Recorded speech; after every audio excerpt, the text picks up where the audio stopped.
წარმოგიდგენთ ჩვენ შემდეგ სტუმარს, რომელიც უკვე მუსიკალურ ნომერს შეიხილეთ, ეხლა კი სტუდიაში წარმოგიდგენთ თათია შარანგიას შევარდნაძე ბილონშვიდობის.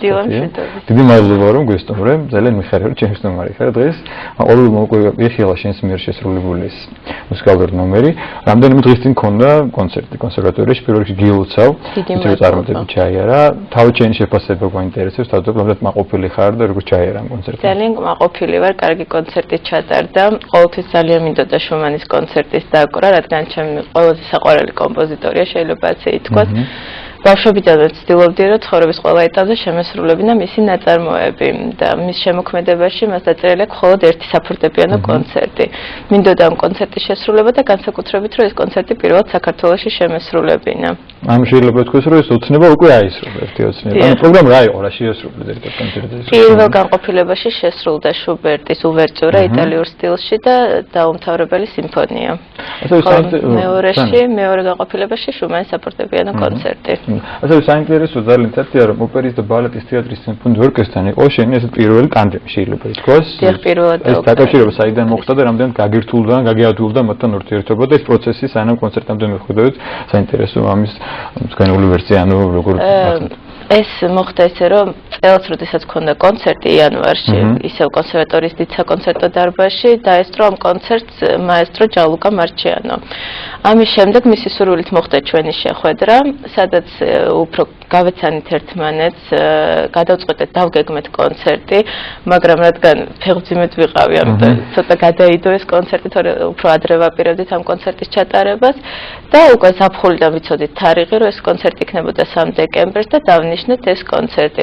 ხოლო ორკესტრას შეეხება, ეს არის არაჩვეულებრივი ორკესტრი, არიან ძალიან პროფესიონალი ორკესტრანტები, მათთან ძალიან ადვილი იყო მუშაობა, ქონდა ძალიან საინტერესო რეპეტიციები. და მოხდა ეს კონცერტი. ეს ჯალუკა მარჩიანოსთანაც ესეთი ანუ უშუალოდ როგორც დირიჟორთან შეხვედრა პირველი იყო, ხო? ანუ უდმე კონცერტზე შეხვედრა. კონცერტები ახლა. პირველი იყო, და ძალიან კარგი ალბათ ახალ მაესტროსთან რომ ძალიან საამაყოა ჩემს მართლაც არაჩვეულებრივი დირიჟორი, ანუ ყოველთვის ოცნება იყო ჩემთვის მასთან ერთად შემესრულებინა კონცერტი. მას უდირიჟორია ძალიან ცნობილი პიანისტებისთვის უცხოეთში ივა პოგორელიჩი, რადულუპუ და საქართველოში კი აღსანიშნავია რომ ეს იყო მან უდირიჟორა პირველად საფორტეპიანო კონცერტს ამ კონცერტის სახით. თუ ძალიან ეს აუ თქვენ შემსრულებელი მაშინ ძალიან ბედნიერი ვარ. თათია, ასევე საინტერესო რომ თქვენ დაამთავრეთ პარიზის ნაციონალური კონსერვატორია. რატომ ენდამეთ პარიზის და როგორ მოხდა პარიზთან? მე ვიცი რომ ჯერ კიდე 12 წლის ასაკში მოგიწე პარიზში პირველად დაკვრა. თუმცა ეს იყო როდესაც გავემარჯვე ლიტვის საერთაშორისო კონკურსში ჟიურის თავმჯდომარე გახლდათ ფრანგი, რომელმაც მიმიწვია პარიზში კონცერტზე სოფლიოს საოცრება ბავშვების სულ 6 მონაწილე ვიყავით. აი მაშინათვე პირველივე ჩასვლიდან გამიჩნდა ძალიან დიდი სიმპათია პარიზის მიმართ. მაგრამ საერთოდ ძალიან მინდოდა რომ იქ მესწავლა, იმიტომ რომ ვიცოდი რომ შოპენი მოღვაწეობდა, ლისტი მოღვაწეობდა. გარდა ამისა, ჩემი საოცნებო კონკურსი ტარდება პარიზში მარგარიტ ლონგის და ჟაკ ტიპოს სახელობის.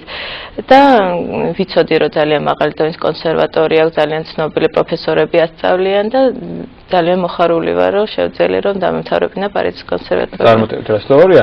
თუმცა საინტერესოა, სანამ კონსერვატორიაში ჩავარდით პარიზში, მანამდე ბუნებრივია აქ აიძგი ფეხები შეიძლება ითქვას ფეხი ამ სფეროში და აქ დაიწყო მოღვაწეობა, ბავშვობიდან ვიცი რომ სფეროში ხარ. აქ ანუ საინტერესოა მაყურებელს უსურვათ, ვინც არ იცის ალბათ ვინც ყურებს რომ საათ და ვინ იყვნენ შენი პედაგოგები, ანუ პირველი ნაბიჯები ვისთან გადადგა, რაც ან მნიშვნელოვანია შემდგომი განვითარების. ძალიან კარგად მახსოვს ჩემი პირველი შეხება როიალთან, ეს ძალიან პატარა ვიყავი, როდესაც მიმოყვანეს 22 სამუსიკო სკოლა კოლეჯში ირმა რუხაძესთან და ნუ მან ძალიან შემაყვარა მუსიკა, მართლაც მისი დამსახურებაა, რომ მე პირველივე წლიდან ძალიან გადაწყვეტილი მქონდა უკვე მუსიკოსობა, მას ძალიან დიდი წვლილი მიუძღვის ჩემს წარმატებაში. შემდეგ უკვე მეცადინეობდი ასევე თენგიზ ამირეჯიბთან, მეცადინეობდი ედიშე რუსიშვილთან, უკვე დავდიოდი უცხოეთშიც მასტერ კლასებზე, მაგრამ რაღაც თავიდანვე ძალიან მინდოდა მუსიკოსობა. კი, მე უნდა კითხვა უნდა ამაზე, იმიტომ რომ მე ჩემ თავზე გამოსწილი, მე ვეღარ გამოვედი დავშთა ასპეროში პიანისტი, მაგრამ ძალიან ბევრისგან მსმენია, რომ ბავშვობაში ყოველს ეზარება და მე ყოველ ნანობს და შენ შემთხვევაში ბავშვობიდანვე უკვე უდიდესი ყოველი გაგიჩნდა როგორც მივხვდი და იმიტომ რომ უდიდესი შრომას სიტყვას ვიცი პიანისტი, բայց უდიდესი შრომა უნდა ჩადო, ალბათ აი ღედაღამე უნდა იმეცადინრო, რომ შენ თვითონ წარმატებას მიაღწიო. მე მეჩნია რომ მუსიკა თუ არ არის მართლა შენი სტუმრების ნაწილი უბრალოდ შეუძლებელია იყო მუსიკოსი. თუნდაც შეიძლება იყო პიანისტი, მაგრამ იყო მუსიკოსი ძალიან რთულია. ძალიან მეხმარებოდა დედა. როცა ზარმაცობდი, იყო რა თქმა უნდა მომენტები ბავშვი ვიყავი, მინდოდა გართობა, საერთოდ არ მქონია ბავშვობა, მაგრამ ძალიან დიდი დახმარებით მშობლების ბევრს მეცადინეავდი ბავშვობიდან. კი, და შედეგი სახეზეა, სულ რაღაც 22 წლის ხარ და ძალიან დიდი წარმატებები გაქვს, აქვე ვეთქვი მაყურებელს, ალბათ ყოველას ჩამოთვლას ბრულ დრო არ მოგცემ, ძალიან ბევრი კონკურსის ლაურეატი ხარ და ბევრი გამარჯვება გაქვს. მანამდე სანამ კონსერვატორიის ჩააბარები, უკვე აღნიშნე 12 წლის იყავი, რომ პარიზში დავუყარე. საინტერესოა შემდგომი გეგმები. რა გეგმება, ანუ ეს კონცერტი ჩატარდა წარმატებით, რას გეგმავ? კიდე თუ არის უკვე ცნობილი დავუშვათ რამე პროექტები, რაც უკვე შეიძლება გავიგოთ ჩვენ შენ. საქართველოში წელს რა თქმა უნდა, მაგრამ საფხულამდე აღარ მოხდა გეგმილი კონცერტი. იანვრიდან იგეგმება ევროპული სერიები, რომელიც პირველი არის ბაქოში, შემდეგ უკრავ ინგლისში და საფრანგეთში. ჯერჯერობით შემდეგ უკვე მემზადები საერთაშორისო კონკურსისთვის, რომელიც შერჩეულია, რომლამდეც 1 წელია დარჩენილი, იმიტომ რომ ძალიან დიდი პროგრამაა. მემზადებით ყოველდღიურად არ შევჩერებულვართ არც კონცერტის შემდეგ, არის როგორც სოლო პროგრამა, ისევე 2 სიმფონიური კონცერტია დასაკრავი კონკურსზე. აი რა დროს უსმობ დღეში ფორტეპიანოს თუ შეგიძლია რომ გითხრა? აი როცა მithom მზადება გაქვს რაიმე კონცერტისთვის.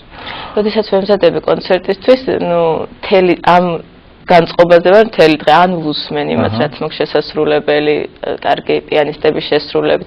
თვითონ მეცადინებასაც შეეხება, ალბათ დაახლოებით 4-5 საათს. ძალიან მთელი დღეები არასოდეს არ უკრავ, მაგრამ ალბათ გონებაში ყოველთვის უკრავ და იქ ხარ, ხო, განსაკუთრებით კონცერტის წინ. და თათია საინტერესოა პრინციპში შენ იმდენი მოახერხე და მოასწარე უკვე რომ აი ძალიან ბევრ გამოცდილ ადამიანს ალბათ შეშურდება თუ შეიძლება ესე ითქვას, მაგრამ ყველაფერი გაქვს წინ. ჯერ შეიძლება ითქვას რომ ეხლა იწყება შენი კარიერა, მიუხედავად შენი წარმატებული კარიერისა. თუ გაქვს რაიმე პროგრამა მაქსიმუმი, რაღაც მიზანი, მწვერვალი, რომ დავუშვათ აი ამას გინდა მიიღწო და შენ მაშინ იტყვი რომ უკვე მე დავუშვათ რაღაცას მივახცე. შეიძლება არ ამოწურე შენი რესურსი, მაგრამ აი მე ამას მივახცე. დიახ, ხელოვნებას უსასრულოა და მინდა რომ ძალიან უბრალოდ აქამდე მქონდა შემოქმედი კონცერტისტი პიანისტი კარიერა, ესე რომ ვთქვათ. ეხლა აი გეგმაში მაქვს სწორედ ეს მარგარიტ ლონგის და ჟაკ ძიბოს კონკურსში მონაწილეობა, რომლის შემდეგაც მართლა ჩავთვლი, რომ ერთი მნიშვნელოვანი რაღაც უკვე გავაკეთე ცხოვრებაში. მე მინდა წარმატება გისურვო და ვისურვო რომ ძალიან ბევრი წარმატება მოვდან, იმიტომ რომ ეს არ იქნება მარტო შენი წარმატება, ბუნებრივია ეს ქვეყნის წარმატება, იმიტომ რომ ჩვენ ქვეყნის მოქალაქე ქართველი და ეს იქნება სიამაყე.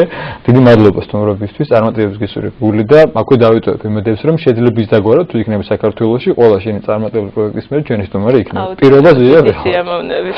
უგუნესი მადლობა, მე მაყურებელს შევახსენე ჩვენი სტუმარი გახლავთ თათია